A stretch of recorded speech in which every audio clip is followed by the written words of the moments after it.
Welcome! Today, we're diving into a crucial topic for anyone managing Kubernetes: automating resource request validation using admission controllers. In complex, dynamic environments, ensuring consistency, security, and compliance across all your Kubernetes resources manually is a monumental task.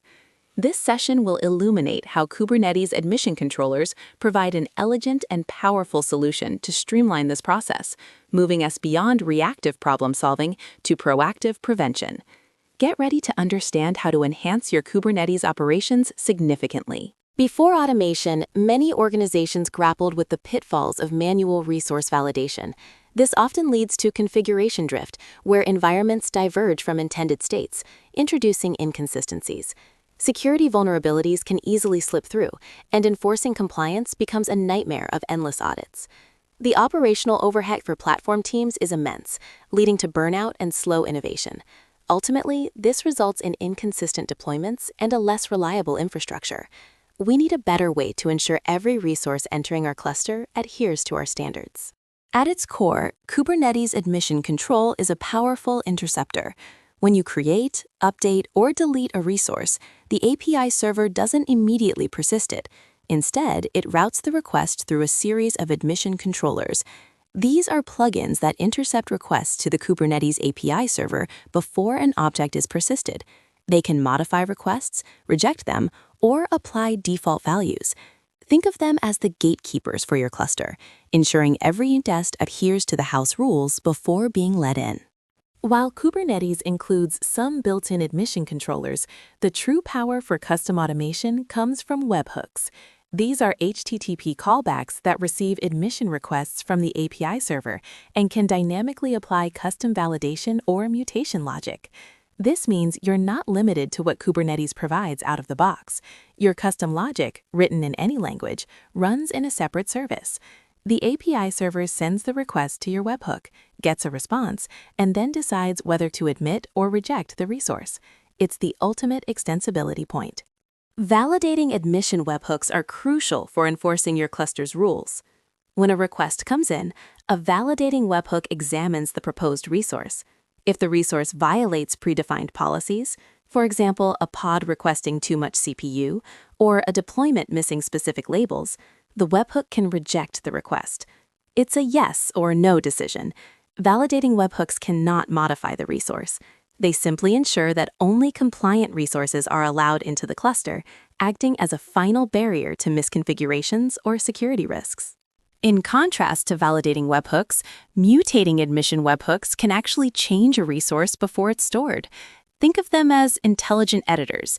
They can automatically inject sidecar containers, add default labels, set resource requests and limits if they're missing, or transform fields. This is incredibly powerful for automating best practices and reducing boilerplate for developers. For instance, you can automatically inject a security scanner sidecar into every new pod. Mutating webhooks allow you to standardize configurations without manual intervention, saving time and ensuring consistency. The applications for admission controllers are vast. Imagine enforcing mandatory labels for cost tracking or ownership, preventing deployments to critical namespaces, or requiring all containers to run as non-root users for enhanced security. You can automatically inject a service mesh sidecar like Istio into every pod, or ensure all images come from approved registries. These controllers make it possible to implement custom security policies, automate resource allocation standards, and enforce organizational best practices at the earliest possible stage, before anything undesirable even hits your cluster. Building your own admission controller involves a few key steps. First, you write your webhook logic as an HTTP server in your preferred language.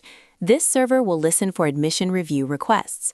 Next, you deploy this server inside your Kubernetes cluster, often as a deployment and service. Crucially, you then configure the API server to use your webhook by creating a validating webhook configuration or mutating webhook configuration resource. These configurations tell Kubernetes where to send the requests and for which resource types. Remember to secure your webhook endpoints with TLS.